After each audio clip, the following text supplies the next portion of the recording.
The mess hall at Naval Station Norfolk buzzed with the usual evening chatter as sailors finished their dinner shifts.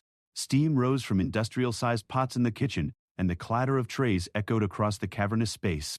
Most personnel had already cleared out, heading back to their quarters or evening duties, leaving behind only the cleanup crew and a handful of stragglers. At 28, she carried herself with a quiet confidence that some mistook for aloofness. Her dark hair was pulled back in regulation style, and her green eyes scanned a technical manual she'd been studying. Few people on base knew much about her background, and she preferred it that way. The seal trident pin wasn't visible on her uniform. She wore plain Navy utilities like everyone else during routine base duties. The mess hall's fluorescent lights cast harsh shadows across the empty tables as the evening shift wound down. Sarah had deliberately chosen this quiet time to review her materials, knowing that most sailors would be elsewhere. She valued these moments of solitude, especially after the intensity of her recent training exercises. 5 sailors entered through the main doors, their voices carrying across the nearly empty space. They were all relatively new to the base recruits who had completed basic training but were still finding their place in the Navy hierarchy. Leading them was Jake Morrison, a stocky 22-year-old from Texas whose swagger often exceeded his actual authority. Behind him walked Tommy Chen, barely 21 and eager to prove himself to his older peers. The others, Marcus Williams, David Rodriguez, and Kyle Turner, followed along, caught up in the group dynamic that often emerged among young military personnel looking to establish themselves. Jake noticed Sarah immediately. Something about her solitary presence and focused demeanor struck him as different, though he couldn't quite place why. In his limited experience, he had categorized military women into familiar types, and Sarah didn't fit any of his preconceived notions. Her calm composure and the way she seemed completely unbothered by their loud entrance intrigued him, but not in a respectful way. "Look what we have here," Jake said, his voice carrying across the mess hall as he nudged Tommy with his elbow. "Little Miss Serious over there, all by herself." The group approached Sarah's table with the kind of misplaced confidence that comes from pack mentality. They had been drinking, not heavily, but enough to lower their inhibitions and inflate their sense of invincibility. The base had strict policies about alcohol consumption, but like many young servicemen, they had found ways around the regulations. Sarah looked up from her manual, her expression neutral but alert. She had dealt with situations like this before, both in military and civilian contexts. Her training had taught her to assess threats quickly and respond appropriately, but she also understood the value of de-escalation when possible. "Evening, gentlemen," she said calmly, returning her attention to her reading. "Enjoy your dinner." Jake interpreted her dismissive tone as a challenge, rather than a polite attempt to end the interaction. In his mind, she was being disrespectful to him and his friends. He had expected either flirtation or intimidation, not this cool indifference that made him feel foolish. "Hey now, that's not very friendly," Jake said, sliding uninvited into the chair across from her. "We're just trying to be social. What's got you so focused over there? Secret Navy business?"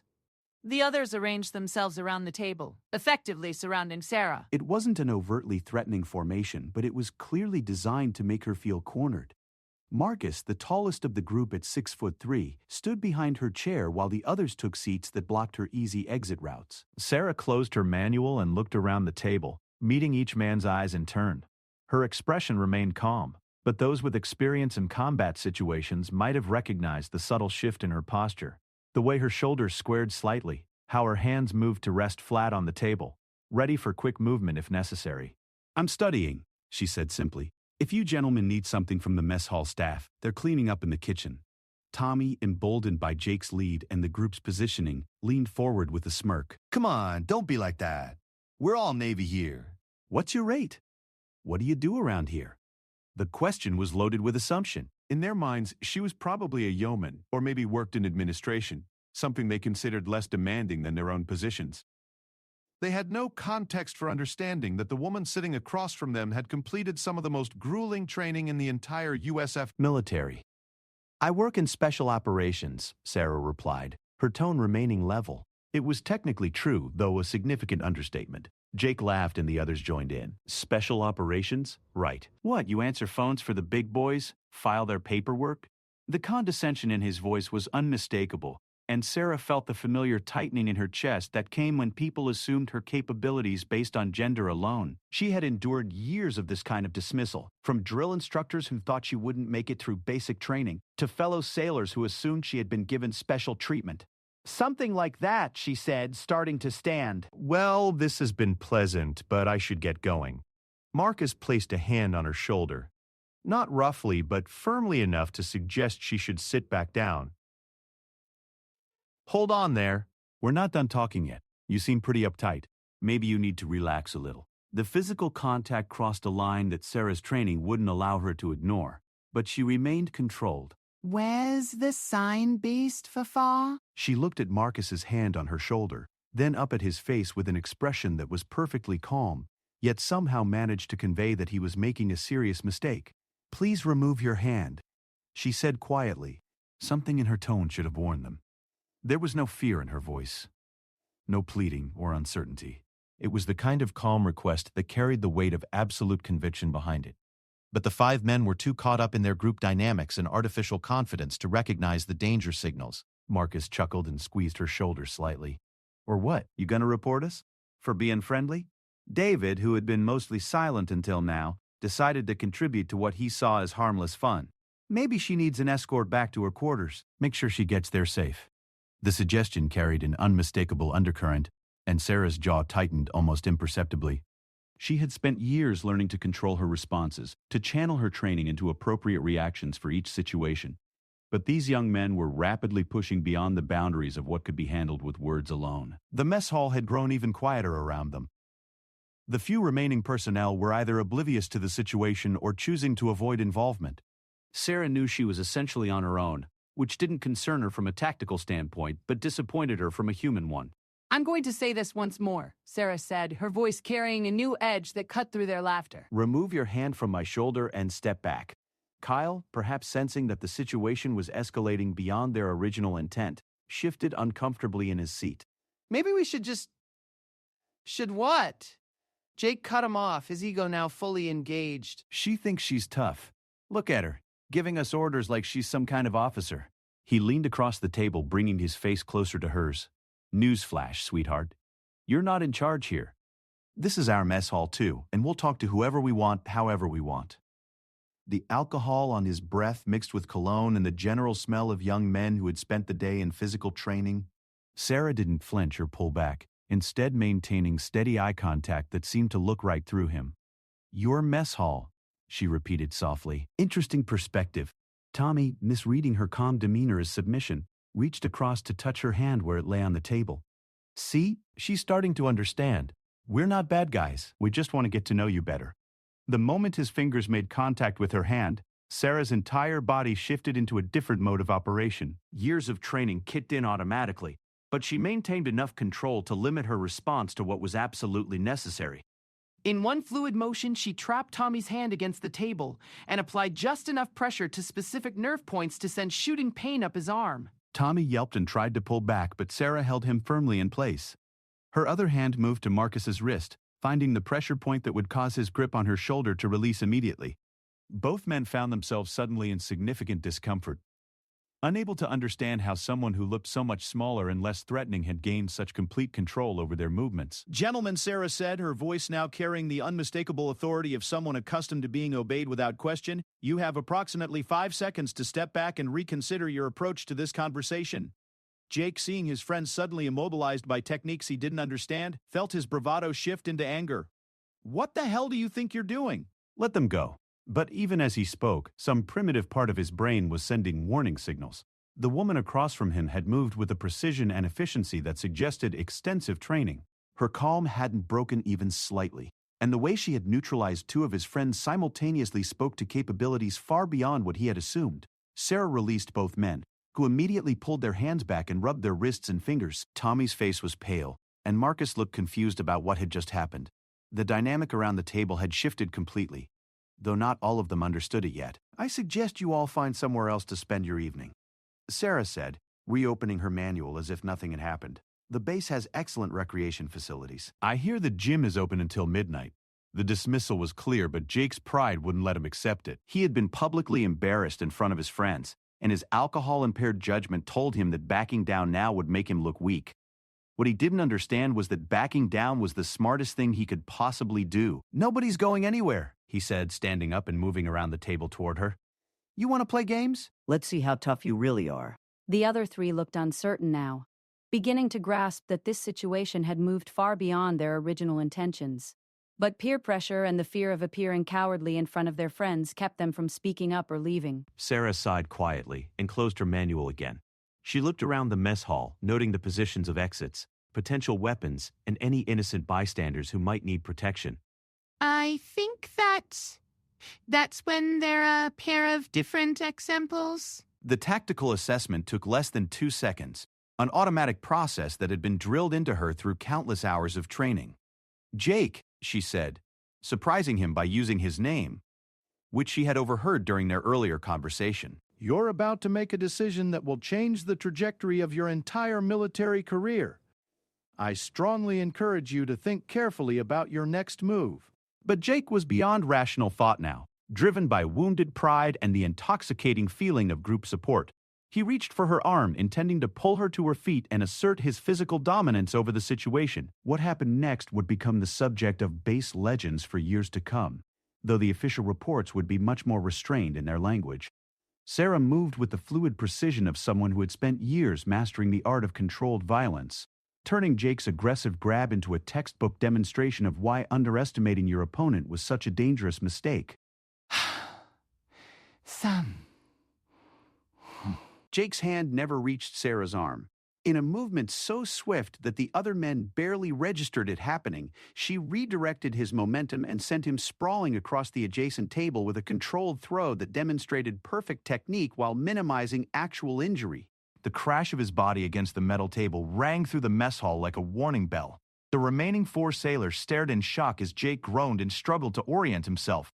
What they had witnessed defied their understanding of how physical confrontations were supposed to unfold. Sarah hadn't appeared to exert any significant effort, yet their friend was now lying dazed among scattered salt and pepper shakers. "Jake!" Tommy called out, starting to move toward his fallen friend, but Sarah's voice stopped him cold. "Stay where you are," she commanded, and something in her tone carried such absolute authority that he froze mid-step. "Your friend is fine, embarrassed but fine." Sarah remained seated, her manual still open in front of her, as if throwing a grown man across a table was no more noteworthy than turning a page. Her breathing hadn't changed, her posture remained relaxed, and she showed no signs of the adrenaline that would normally accompany such a confrontation. Marcus, still rubbing his wrist where she had applied pressure, took a step backward. The pieces were starting to fall into place in his mind. Her calm confidence, the precision of her movements, the way she seemed to assess everything around her with tactical awareness. "Who are you?" he asked quietly. Before Sarah could answer, Jake pulled himself upright, his face flushed with humiliation and rage. His ego simply couldn't process what had just happened. In his worldview, women weren't supposed to be capable of physically overwhelming men, especially not with such casual ease. "You got lucky," he snarled, blood trickling from a split lip where he had hit the table. "Sucker punched me while I wasn't ready." Sarah looked at him with something that might have been pity. "Jake, you reached for me," I responded appropriately. That wasn't luck. That was training. But Jake was beyond reason now, humiliated in front of his friends and unable to accept the reality of what had occurred. He had been raised on stories of male physical superiority and military machismo, and this woman's easy dominance over him challenged everything he believed about himself. Training? He laughed bitterly. What training? Aerobics class? Self-defense for soccer moms? David and Kyle exchanged worried glances. Even through their alcohol-impaired judgment, they were beginning to understand that this situation had spiraled far beyond their control. The woman sitting calmly at the table wasn't showing any signs of fear or uncertainty, which suggested she was either completely delusional or far more capable than they had assumed. That put that time on the black thigh. "Maybe we should just go," Kyle said quietly, but his words were drowned out by Jake's continued ranting. "No, we're not going anywhere," Jake declared, wiping blood from his lip. "She wants to play soldier? Fine. Let's see how she handles all of us at once." The threat hung in the air like a toxic cloud.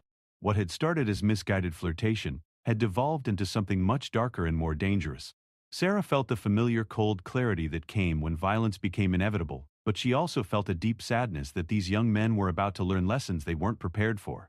"All of you at once," she repeated thoughtfully, as if considering an interesting tactical problem. That would be assault by multiple persons. Article 128 of the Uniform Code of Military Justice, court-martial offense. Minimum of 5 years confinement, dishonorable discharge, forfeiture of all pay and allowances. A recitation of the legal consequences was delivered in the same calm tone she might use to discuss the weather, but it carried the weight of someone who understood exactly how military justice worked. Tommy shifted nervously. Come on, Jake. She's right, this is getting out of hand. But Jake had passed the point where rational considerations could reach him. His wounded pride and alcohol-clouded judgment had created a perfect storm of poor decision-making. He nodded to Marcus and David, and all three began to move towards Sarah from different angles. Last chance, gentlemen, Sarah said, finally standing up from her chair. Walk away now and this ends here. No reports, no consequences. Just a learning experience you can share with your grandchildren someday. The offer was genuine, spoken by someone who understood that young people sometimes make catastrophic mistakes that shouldn't define their entire futures.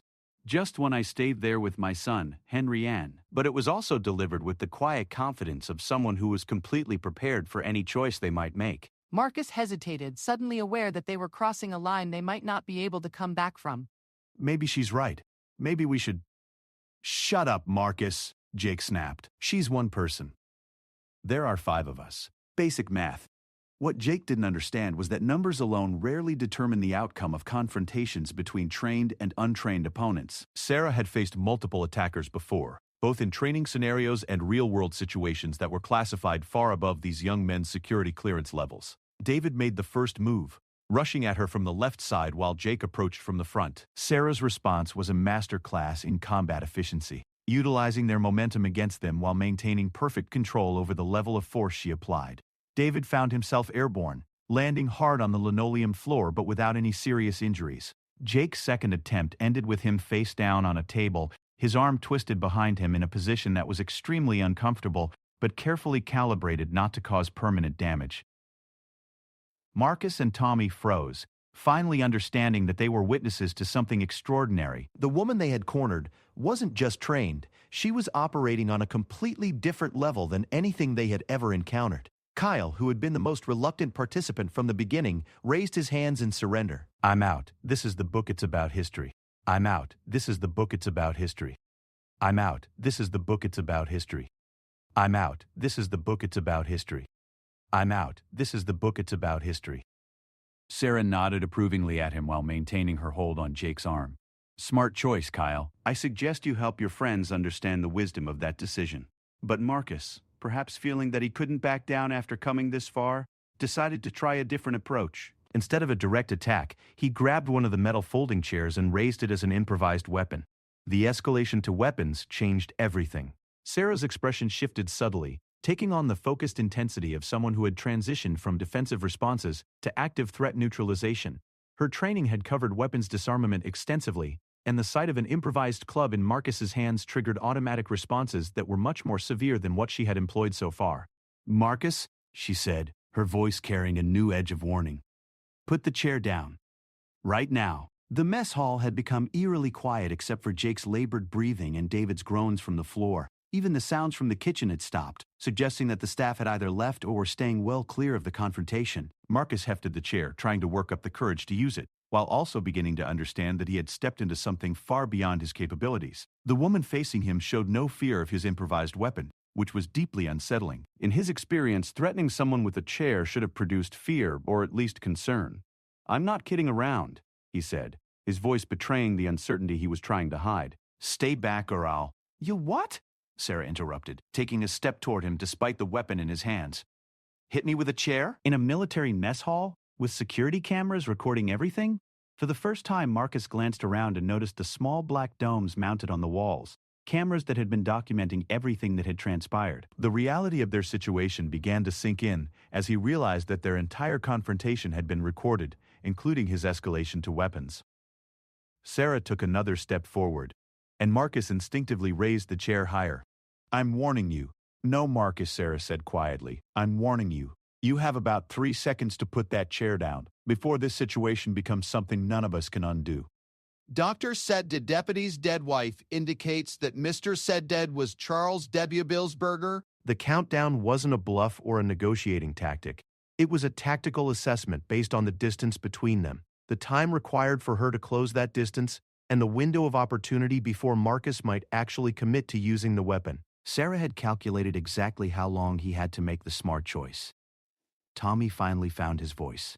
Marcus, please, just put it down. This is crazy.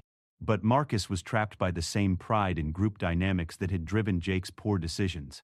He felt that backing down now would make him appear weak in front of his friends, not understanding that his friends were actually hoping he would make the smart choice that would allow them all to walk away from this situation intact. "She's just one person," he said. But his voice lacked conviction. "We can't let her make fools of us." David, still recovering on the floor, managed to speak through his pain. "Marcus, she already made fools of us. Can't you see that? Whatever she is, whatever training she has, we're not even in the same league." The admission hung in the air like a confession, finally giving voice to what they were all beginning to understand. This wasn't a normal confrontation between peers. They had somehow stumbled into a situation involving someone whose capabilities far exceeded their own. Sarah watched Marcus's face carefully, reading the micro-expressions that revealed his internal struggle. Years of experience had taught her to recognize the moment when someone committed to violence versus when they were still searching for alternatives. Marcus was teetering on the edge, and she prepared herself to end the threat before he could follow through on his implied promise to use the chair as a weapon. "Time's up," she said quietly, and moved toward him with the fluid precision of someone who had practiced disarming improvised weapons hundreds of times. What happened next unfolded with the inevitable certainty of physics and superior training. The chair was no longer in Marcus's hands. He was on the ground in a controlled restraint position, and the 5 recruits had finally gotten a complete picture of just how badly they had misjudged the situation they had created. The mess hall fell silent except for the sound of their heavy breathing and the distant hum of industrial equipment. Sarah stood among the scattered and subdued young men, looking more like a disappointed teacher than someone who had just neutralized 5 attackers with minimal effort. "Gentlemen," she said, adjusting her uniform and picking up her manual, "I believe we need to have a conversation about who you've been dealing with tonight." Sarah looked down at the 5 young men scattered around the mess hall tables, their earlier bravado replaced by confusion, pain, and the dawning realization that they had made a terrible mistake. None of them were seriously injured. Her training had allowed her to neutralize the threats while maintaining precise control over the force she applied. But their pride and their understanding of their place in the military hierarchy had taken devastating hits. Jake struggled to sit up from where he had been restrained against the table, his face pale and his breathing labored. The reality of what had just occurred was slowly penetrating through his alcohol-impaired reasoning. "This is the book. It's about history as an apagon." A single woman had systematically disabled all 5 of them without breaking a sweat or showing any signs of stress. "What are you?" he asked weakly, the question containing none of his earlier aggression. Sarah set her manual down on the table and looked at each of them in turn. Her expression had softened somewhat now that the immediate threat was over, but her posture remained alert and ready. Years of experience had taught her that defeated opponents could sometimes rally for desperate final attacks. "My name is Senior Chief Petty Officer Sarah Mitchell," she said, her voice carrying the authority of her rank. I'm a Navy SEAL, and what you gentlemen just experienced was a very small demonstration of what that training entails. The words hit them like physical blows. Navy SEAL. The elite of the elite. The warriors whose selection process was legendary throughout the military for its brutality and impossibly high standards. Most sailors went their entire careers without meeting a SEAL, and those who did usually encountered them in formal settings where their capabilities were displayed through reputation rather than demonstration. Tommy's mouth fell open. "That's impossible. Women can't be SEALs." Sarah's smile was patient but carried an edge of steel. The standards changed, Tommy. Women have been eligible for SEAL training since 2016, and a few of us have made it through. I graduated from Bud/S Class 347, completed SEAL qualification training, and I've been operational for 3 years. The information was delivered matter-of-factly, but to the young men lying around the mess hall, it might as well have been a revelation from another world. Bud/S, Basic Underwater Demolition/SEAL Training, was notorious for its 90% dropout rate. Men who considered themselves physically and mentally elite routinely quit during Hell Week, unable to endure the systematic destruction and rebuilding process that created SEALs. Marcus, still on the ground where Sarah had controlled him after he had threatened her with the chair, stared up at her with new understanding. "You could have killed us." "Yes," Sarah said simply. "Quite easily." But that would have been inappropriate for the situation, and frankly, you 5 weren't worth the paperwork. Her casual dismissal of their threat level was perhaps more devastating to their egos than the physical demonstration had been. They had approached her as predators, believing they held all the advantages. The discovery that they had never posed any real danger to her reframed the entire encounter in humiliating terms. David pulled himself into a sitting position, wincing from where he had landed on the floor. Why didn't you tell us? Why didn't you just show us your credentials from the beginning? Sarah's expression became thoughtful. Would it have mattered, David? If I had introduced myself as a SEAL, would you have treated me with respect? Or would you have assumed I was lying? How many of you believed Tommy just now when he said women can't be SEALs? The question forced them to confront their own assumptions and prejudices. Most of them would have assumed she was lying or exaggerating her credentials. In their worldview, elite military units were exclusively male domains, and a woman claiming SEAL status would have been dismissed as fantasy or delusion. Kyle, who had tried to withdraw from the confrontation earlier, spoke up from where he sat slumped against a wall. We're so screwed. Assaulting a senior chief petty officer. Assaulting a SEAL. They're going to kick us out of the Navy. The legal implications of their actions were beginning to dawn on them. Military justice was swift and harsh, particularly when it came to incidents involving elite units. Their careers, which had barely begun, were likely over before they had even been assigned to their first real duty stations. What? Did you find Adapter to answer the question now? Sarah walked over to where Jake was still struggling to regain his composure. She crouched down to his eye level, her expression serious but not unkind.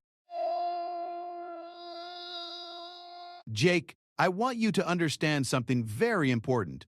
What happened here tonight wasn't about gender or physical strength or military machismo. It was about respect, specifically your failure to show it when it was requested politely. Jake looked up at her, his earlier anger replaced by something approaching shame. That did be the... I don't understand. You approached me in the mess hall with assumptions about who I was and what I was capable of, Sarah explained. When I tried to politely end our interaction, you decided that wasn't acceptable. When I asked you to remove your hands from me, you refused. At every step of this encounter, you had the opportunity to make better choices, but your ego wouldn't let you. This youth I loved. Your father's had a counter. This is a psychic. She stood and addressed the group as a whole. The five of you learned tonight that assumptions can be dangerous. You assume that because I'm a woman I must be weak. You assume that because you outnumbered me you held all the advantages. You assumed that your interpretation of military hierarchy gave you some kind of authority over me. Tommy struggled to his feet, his earlier cockiness completely gone. What happens now? Do you report us? Sarah was quiet for a long moment, considering her options. The security cameras had recorded everything, providing clear evidence of their aggressive behavior and her defensive responses. A formal report would result in court-martial proceedings for all five men, likely ending their military careers before they had properly begun. That depends, she said finally, on whether you understand why this happened and what you're going to do differently in the future. The offer of potential leniency surprised them. They had expected immediate punishment, official reports, and the swift justice that typically followed incidents involving elite units. The fact that she was even considering alternatives suggested a complexity to the situation that they hadn't anticipated. Marcus slowly got to his feet, testing his joints to make sure nothing was seriously damaged. You're giving us a chance? I'm giving you an opportunity to learn from this experience instead of just being punished for it, Sarah clarified. But that opportunity comes with conditions. She moved to the center of the group, ensuring she had everyone's attention. Her demeanor had shifted from the tactical alertness of combat to the instructional presence of someone accustomed to training and mentoring junior personnel. First, you're going to understand that this incident never happened because of my gender. It happened because you failed to respect another sailor's clearly stated boundaries. The fact that I turned out to be a SEAL is irrelevant. You would have been just as wrong to corner and threaten a yeoman or a cook or anyone else who asked you to leave them alone. David nodded slowly, beginning to grasp the deeper implications of her words. It wasn't about what you could do. It was about what we did. Exactly, Sarah confirmed. Second, you're going to examine your own assumptions about women in the military. Evidence is a scientist with women in the military policy task. Not because of what happened here tonight, but because those assumptions are going to limit your effectiveness as sailors and leaders. The Navy is changing, and you can either change with it or find yourselves left behind. Jake, still sitting on the floor, looked up at her with confusion. But how do we know? How do we know who we're dealing with? Sarah's smile was sharp. Jake, you shouldn't need to know someone's job description or rank to treat them with basic respect. The fact that you're asking that question tells me you still don't understand the real lesson here. The harsh truth of her observation hit him like a physical blow. He was still thinking in terms of categories and hierarchies, trying to figure out rules for when respect was required, rather than understanding that respect should be the default setting for all interactions. Kyle struggled to articulate a question that was bothering him. But what about, how many other SEALs are there? Women SEALs? Classified, Sarah replied immediately, and irrelevant to your development as sailors and human beings. The conversation was interrupted by footsteps from the kitchen area. Chief Petty Officer Williams, the mess hall supervisor, emerged from the back areas where he had apparently been waiting for the confrontation to resolve itself. He was a veteran sailor with 20 years of experience, and his expression suggested he had witnessed enough of the encounter to understand what had occurred. Senior Chief, he said formally, approaching Sarah with obvious respect. Is everything under control here? Yes, Chief Williams. Just a training exercise that got a little more realistic than expected. Williams looked at the 5 disheveled recruits scattered around his mess hall, then back at Sarah. His expression suggested he understood exactly what kind of training exercise had taken place, and he approved of how it had been handled. Should I file a report on the training exercise, Senior Chief? Sarah considered the question carefully. Chief Williams was offering her an official way to handle the situation that would minimize paperwork while still ensuring proper documentation. It was the kind of professional courtesy that experienced military personnel extended to each other when dealing with the inevitable problems that arose when young sailors made poor decisions. I think that would be appropriate, Chief. Note that 5 recruits received intensive instruction in situational awareness, respect for fellow personnel, and the importance of making better choices. No injuries requiring medical attention, minimal damage to mess hall property. Williams nodded, understanding the coded language perfectly. The report would be filed in terms that protected the recruits' careers while establishing a paper trail in case future incidents occurred. It was military diplomacy at its finest, allowing for learning and growth while maintaining proper accountability. Understood, Senior Chief. I'll have that paperwork completed by morning. As Chief Williams returned to the kitchen, Sarah turned her attention back to the 5 young men who were still processing everything that had occurred. Their education was far from complete, and the most important lessons were yet to come. The mess hall felt different now, charged with an energy that came from the collision of expectations with reality. The 5 young sailors sat or stood in various positions around the space, each processing the encounter in his own way. The fluorescent lights seemed harsher, casting sharp shadows that emphasized the gravity of what had just occurred. Sarah retrieved her technical manual from where it had been displaced during the confrontation and set it back on the table. The normalcy of the action, a simple return to studying, highlighted just how little the encounter had affected her, compared to its devastating impact on the young men's understanding of themselves and their place in the military hierarchy. "Sit down, all of you," she said, not as a command but as an invitation. "If we're going to do this, we're going to do it right." They arranged themselves around the table where this had all begun. But the dynamic had completely changed. Where before they had seen an isolated woman they could intimidate or impress, they now saw a senior enlisted sailor whose capabilities far exceeded anything in their experience. The shift in perspective was profound and uncomfortable. Jake was the first to speak, his voice quiet and uncertain. "Senior Chief, I need to ask you something, and I don't know if it's appropriate." Sarah nodded for him to continue. "When you were going through SEAL training, did people treat you the way we treated you tonight?" The question hung in the air, loaded with implications about military culture, gender dynamics, and the personal cost of breaking barriers in traditionally male-dominated fields.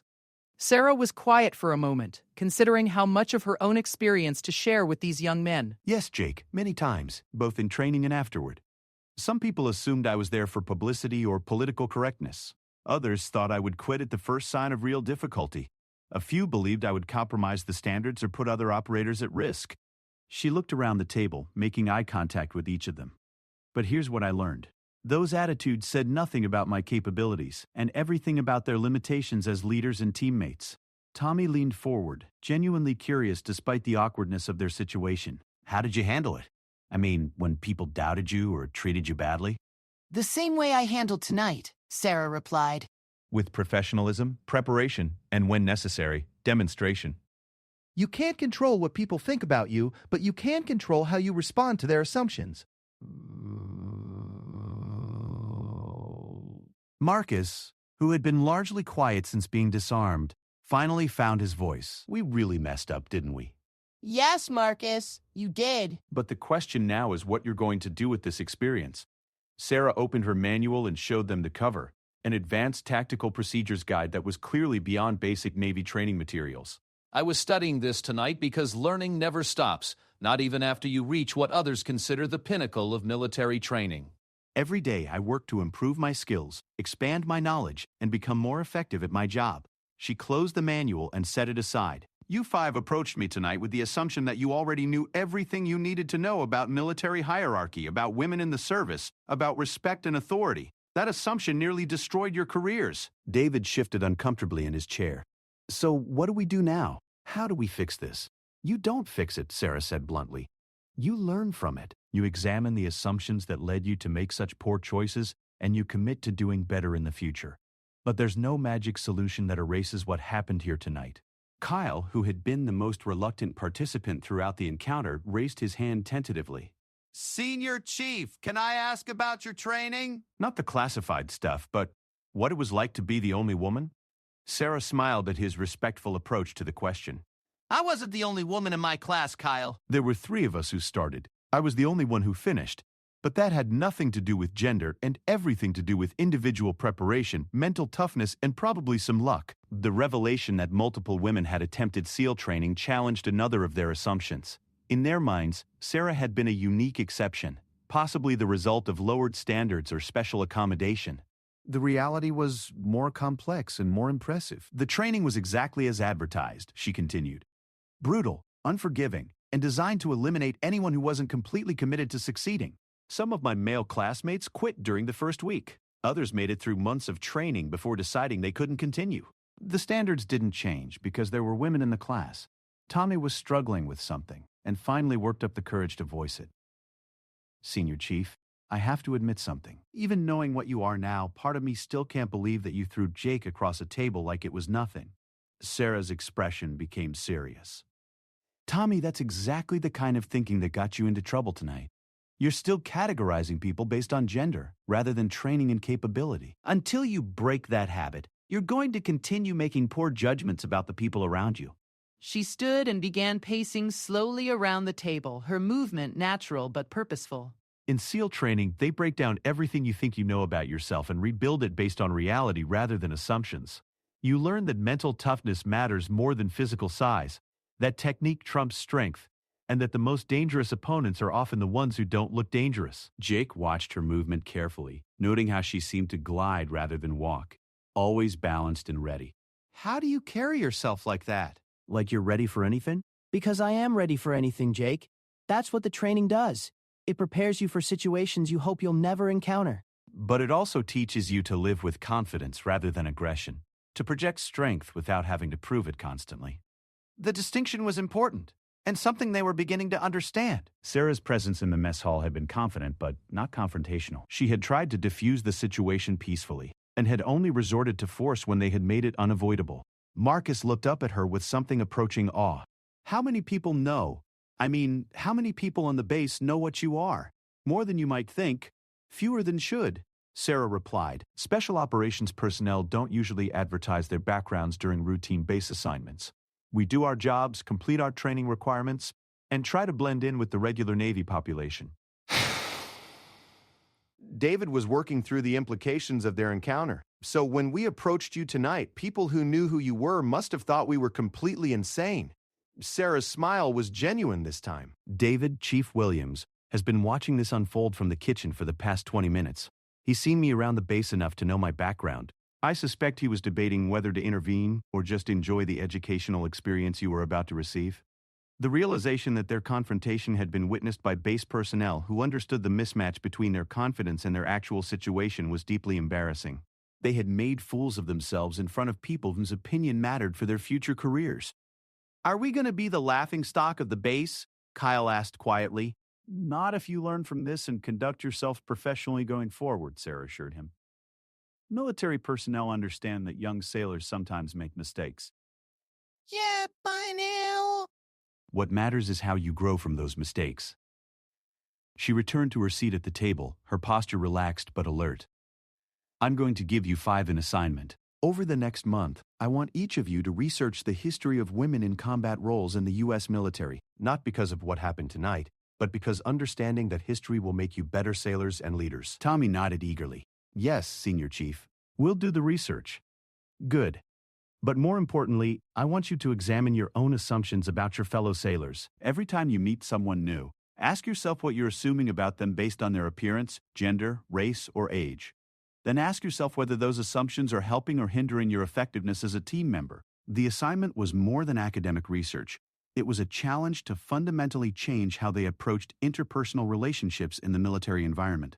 Jake, who had been quiet for several minutes, finally spoke up. Senior Chief, I need to apologize. Not just for tonight, but for the attitude that led to tonight. I thought I understood how the Navy worked, but I was wrong about pretty much everything. Sarah nodded approvingly. That's a start, Jake. But apologizing to me isn't enough. You need to examine how you treat all of your fellow sailors, regardless of their rank, gender, or position. Tonight was a symptom of a larger problem with your approach to military service. As if summoned by the mention of attitudes and approaches, Chief Williams reappeared from the kitchen area, this time carrying a tray with coffee and water bottles. He set it on the table without a word, but his expression suggested approval of the educational session that was taking place. Chief, Sarah said formally, thank you for the refreshments and for allowing us to use your mess hall for extended training. No problem, Senior Chief. It's good to see proper instruction taking place. These young sailors are lucky to have such a thorough mentor. The exchange was formal but warm, representing the kind of professional relationship that existed among experienced military personnel. The 5 recruits watched the interaction carefully, beginning to understand the complex web of respect, rank, and mutual support that characterized successful military units. As Chief Williams returned to his duties, Sarah addressed the group one final time. Gentlemen, what happened here tonight will define your military careers in one of 2 ways. Either it will be remembered as the night you learned important lessons about respect, assumptions, and personal growth, or it will be the first in a series of incidents that demonstrate your inability to adapt and improve. She gathered her materials and prepared to leave. The choice is entirely yours. I suggest you choose wisely.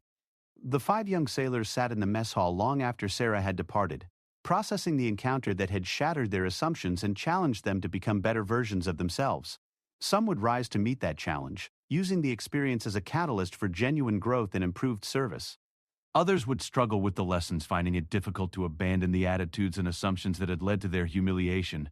But all of them would remember the night they learned that strength comes in many forms, that respect must be earned through actions rather than demanded through intimidation, and that the most dangerous assumptions are the ones we never think to question. The mess hall returned to its normal quiet, but the lessons learned within its walls would ripple outward, affecting not just 5 individual careers but the broader culture of respect and professionalism that defines successful military units. In the end, Senior Chief Sarah Mitchell had accomplished something more valuable than simply neutralizing a threat. She had created an opportunity for growth, learning, and positive change in the lives of 5 young sailors who desperately needed guidance.